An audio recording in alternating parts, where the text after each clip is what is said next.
School chairman అయినటువంటి Peter గారికి నాకు ప్రత్యేకమైన ధన్యవాదాలు తెలుపుకుంటున్నాను.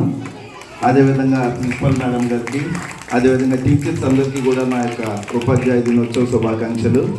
అంటే చాలామంది కూడా ఏంటంటే ఈ రోజున స్కూల్ అంటే ఏదో బిజినెస్ లా చేస్తున్నారు, కానీ నేను చూసినంతలో సార్ మాత్రం పేద పిల్లల్ని చదివించడమే లక్ష్యంగా పెట్టుకొని ఈ యొక్క స్కూల్ని నడిపిస్తున్నారు.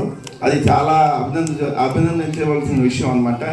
అదేవిధంగా ఈ రోజు ఇక్కడ జరిగిన కార్యక్రమం అంతా కూడా చాలా అంటే చాలా సంతోషకరంగా ఉంది సార్. నిజంగా చెప్తున్నాను, హార్ట్ఫుల్గా చెప్తున్నా. అంటే టీచర్స్ని ఇంత బాగా సన్మానించుకోవడం, స్కూల్ని మొత్తం అంతా కూడా పండుగ వాతావరణం తీసుకొచ్చారు. చాలా చాలా చాలా మంచి పని చేశారు. నన్ను పిలిచినందుకు కూడా నేను మీకు ప్రత్యేకంగా టీచర్స్ అందరికీ కూడా నాకు ప్రత్యేకమైన ధన్యవాదాలు తెలుపుకుంటున్నాను. అదేవిధంగా ఈ రోజున ఏ రోజు ఈరోజు టీచర్స్ డే, ఓకేనా? అంటే ఎవరి జన్మదినం ఈ రోజున? ఆయన ఎవరు?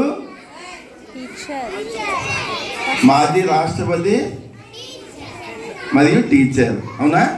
కాబట్టి మీరు కూడా ఆయన జన్మదినాన్ని ఈ రోజున చాలామంది పెద్దలు ఈ రోజున టీచర్స్ డేగా అనౌన్స్ చేయబట్టి ఈ రోజున మనకి పాఠాలు చెప్పే ప్రతి ఒక్క టీచర్ గారిని కూడా, సార్స్ని కూడా ఈరోజు మనం ఇక్కడ సన్మానించుకున్నాం. అంటే టీచర్స్ అనేవాళ్ళు చాలా అంటే ఓర్పుతో, సహనంతో మనకి లెసన్స్ అనగా చదువు చెప్తారు. కాబట్టి మనం భవిష్యత్తులో ఉన్నతమైన స్థానాలు చేరుకుంటాం. అంతేనా కదా? మీరందరూ చక్కగా చదువుకొని వివిధ రంగాల్లో ఎంతో అభివృద్ధి చెందుతూ ఉంటారు.